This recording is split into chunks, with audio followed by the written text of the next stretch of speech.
지난주에 나눴던 말씀은 구원받은 자의 삶에 대해서, 그러니까 구원받은 이후에 어떤 삶을 살아야 되느냐, 이것에 대해서 말씀을 나눴다면, 이번 주 말씀은 말씀의 중요성에 대해서 말씀을 하십니다. 이제 마지막으로.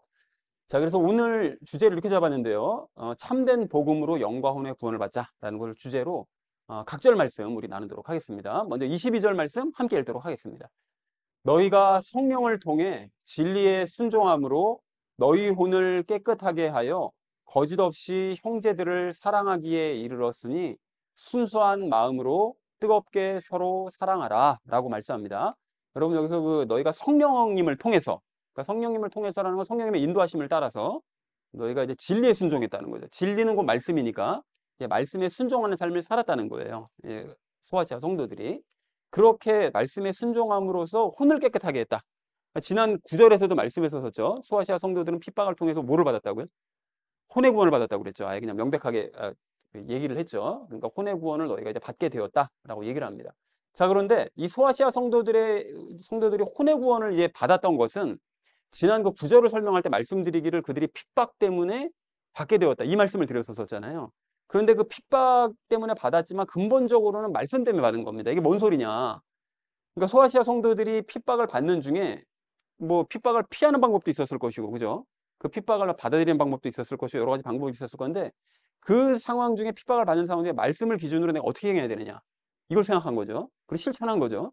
그랬기 때문에 혼의 구원을 받을 수 있었던 것이었습니다. 그러니까 근본적으로 말씀이 기본적으로 있었고, 그 말씀을 따랐기 때문에 결국 핍박의 상황을 통해서 혼의 구원을 받았다라는 것을 이제 확인할 수가 있다는 것이죠. 자, 그래서 거짓 없이 형제들을 사랑하기에 이르렀대요. 그러니까 혼의 구원을 받은 결과 사랑의 열매를 맺게 되니까요. 그래서 가식 없이 형제를 진심으로 이제 사랑하게 되었으니 순수한 마음으로 뜨겁게 서로 사랑해라. 그러니까 더욱 순수한 마음을 가지고 서로가 서로를 뜨겁게 사랑하는 마음을 가져라. 라고 얘기했다는 것이 22절의 의미가 되겠습니다.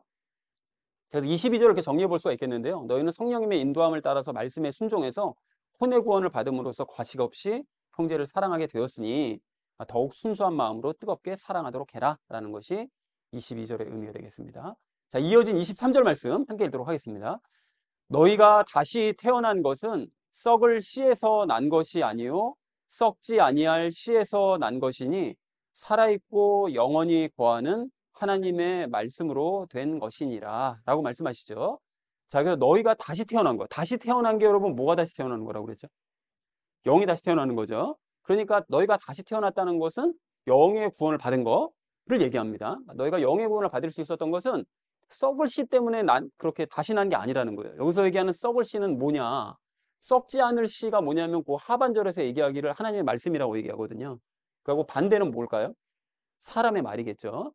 그러니까 썩을 씨, 그러니까 사람의 말을 의미하는데 그 사람의 말, 그러니까 썩어 없어질 사람의 말 때문에 너희가 다시 난 게 아니다. 그러니까 영의 구원을 받은 것이 아니다. 라고 얘기를 하고 있습니다. 사람의 말을 들어서는 사람이 거듭날 수가 없다는 거죠.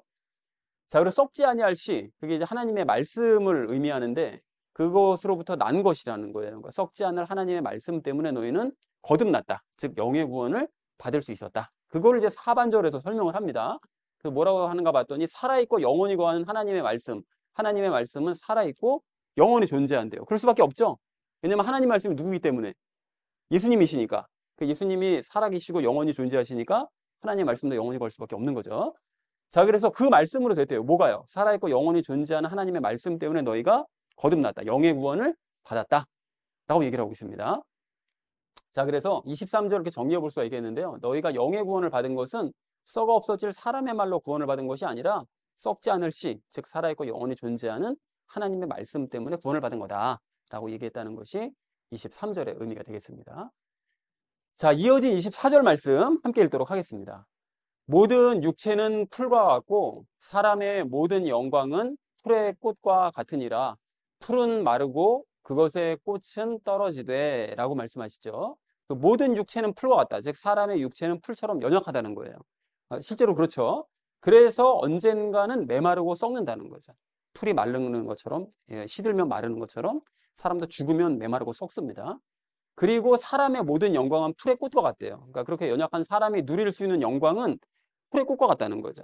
근데 여러분 꽃도 이게 풀이 좀 크고 그래서 꽃이 좀 크고 그러면 길가에 피어 있는 꽃이 눈에 들어오긴 하지만 여러분 작은 풀에서 나는 아주 조그만 꽃 같은 거 보신 적 있으시죠? 여기 자전거 도로 같은 데 가다 보면. 너무 신기하지 않아요? 그 조그맣게 어떻게 열리는지. 근데 그것도 나름의 모양을 갖추고 있거든요. 근데 사실 그게 평상시에는 눈에 거의 띄질 않잖아요. 그죠? 그러니까 존재하는 줄도 모를 정도로 하찮은 경우도 많다는 거죠. 이 풀의 꽃들이. 그러니까 그나마 그 영광이 길지도 않다는 거예요. 그 꽃도 금방 떨어져 버리잖아요. 그죠? 잠깐이죠. 한철이죠. 그래서 곧 떨어져 버린다는 거죠. 그래서 그렇게 보잘것없고 하찮은 사람의 말로는 보잘것없는 그 육체의 풀과 같은 육체, 그리고 금방 떨어지는 꽃, 그것처럼 정말 하찮은 그런 사람의 말로는 사람을 구원할 수가 없다는 거예요. 거듭나게 할 수 없고 영의 구원 받게 할 수가 없다는 거죠. 자, 그래서 24절을 이렇게 정리할 수가 있겠는데요. 모든 인간의 육체는 풀처럼 연약하여 곧 마름으로 인간들의 영광은 풀의 꽃과 같아 곧 떨어진다. 그래서 사람을 구원할 수가 없는 거다. 사람의 말 가지고는. 사람은 사람을 구원할 수 없다. 이렇게 얘기하고 있습니다. 자, 마지막 25절 말씀 함께 읽도록 하겠습니다. 오직 주의 말씀은 영원토록 지속되나니 복음으로 너희에게 선포된 말씀이 이 말씀이니라 라고 얘기하고 있습니다. 자, 주님의 말씀, 하나님의 말씀은 영원히 영광스럽게 지속이 된다는 거예요. 그럴 수밖에 없죠. 아까는 우리가 나눴던 것처럼. 자, 그래서 소아시아의 성도들이 이제 복음을 들었는데 그 복음이 선포된 그 말씀이 이 말씀, 그러니까 하나님의 말씀이라는 거예요. 근데 하나님의 말씀인데 하나님의 말씀이 영원히 지속되기 때문에 소아시아의 성도들까지 올 수 있었다는 거죠. 그래서 그들도 복음을 들을 수 있었고 그래서 하나님의 그 말씀으로 구원받을 수 있었다. 이건 우리도 마찬가지죠.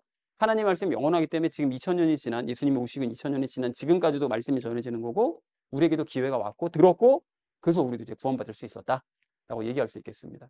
그래서 25절을 이렇게 정리할 수 있겠는데요. 오직 하나님의 말씀은 영원토록 존재하는데 사도들이 너희에게 선포한 말씀이 곧 하나님의 말씀이다. 그리고 너희는 그 말씀으로 구원을 받은 거다. 라고 얘기했다는 것이 25절의 의미가 되겠습니다. 자, 그래서 오늘 본문 말씀을 이렇게 좀 정리해 볼 수 있겠는데요. 너희는 성령님의 인도하심을 따라 말씀에 순종함으로써 혼의 구원 받았고 그래서 가식 없이 형제들을 사랑하게 되었으니 더 순수한 마음으로 뜨겁게 서로를 사랑해라. 너희의 영이 구원을 받은 것은 썩어 없어질 사람의 말이 아니라 썩지 않고 살아있으며 영원히 존재할 하나님의 말씀으로 구원을 받은 거다. 인간의 모든 육체는 풀처럼 연약해서 말라버리고 인간의 모든 영광은 풀의 꽃과 같아서 떨어지지만 오직 하나님의 말씀은 영원토록 존재하니까 그래서 사도들이 너희에게 선포한 이 복음이 곧 하나님의 말씀이고 너희는 이 말씀을 가지고 구원을 받은 거다. 그러니까 사람의 말이 아닌 하나님의 말씀으로 구원받은 거다. 라고 얘기했다는 것이 오늘 본문의 말씀의 내용이 되겠습니다. 자, 그런데 오늘 본문 말씀을 이제 보셔서 아시겠지만 이게 각각의 말씀은 뭔지 알겠지만 이게 약간은 좀 뭔가 연결이 좀 약간 안 되는 것 같은 이런 느낌이 살짝 드실 수도 있어요. 그래서 여기 약간 숨겨져 있는 비밀인데 뭐냐면 이거 거꾸로 읽어야 됩니다, 여러분. 이 본문 말씀을. 가끔 이해가 안 되면 여러분 그 되짚어서 거꾸로 읽으시면 이해가 되는 경우가 많은데 이게 우리는 썩어 없어질 사람의 말이 아닌 썩지 않을 하나님의 말씀을 받았다가 24절, 25절 내용이잖아요. 근데 그렇게 하나님의 말씀을 받았기 때문에 그 말씀으로 우리는 영의 구원을 받은 것이고 23절 말씀이고요. 그리고 또 그 말씀으로 우리는 혼의 구원을 받았다. 22절 말씀입니다. 요 순서입니다. 내용이, 전체적인 내용이. 자, 그리고 이러한 내용이 이제 눈에 보이면 이게 베드로가 1장을 마무리하면서 왜 말씀을 강조하면서 1장을 마무리했는가 이걸 이제 이유로 알 수 있다는 거죠. 왜 그러냐면 1장 앞부분에서 강조했던 내용이 뭐였죠? 우리가 이제까지 베드로전서를 나누면서 나눴던 그 베드로전서 1장 내용이 뭐냐면 핍박을 이겨내고 영과 혼의 구원을 이루면 새 예루살렘 갈 수 있다. 그 얘기잖아요. 그죠? 핍박을 받을 수밖에 없는데 그때 우리가 고난을 견디고 이겨내면 영과 혼의 구원을 받고 새 예루살렘 갈 수 있게 된다. 이 내용인데 이게 오직 하나님의 말씀으로만 핍박을 이겨낼 수 있는 거고. 그죠? 하나님의 말씀으로만 영의 구원 받을 수 있는 거고 하나님의 말씀으로만 혼의 구원을 받을 수 있는 거죠. 그렇기 때문에 베드로가 오늘 1장을 마무리 지으면서 말씀을 강조하며 끝낸 겁니다. 이해가 되셨죠? 오늘 내용이. 자, 그래서 그 말씀의 중요성을 우리가 확인하면서 세 가지 이야기를 오늘 나눌 건데 첫 번째는 영의 구원에 대해서, 두 번째는 혼의 구원에 대해서, 마지막 세 번째는 진짜 복음에 대해서 이제 말씀을 나누도록 하겠습니다. 그래서 오늘의 결론이요. 참된 복음으로 영과 혼의 구원을 받자라는 것을 주제로 나머지 말씀을 삶에 적용하면서 말씀 나누도록 하겠습니다.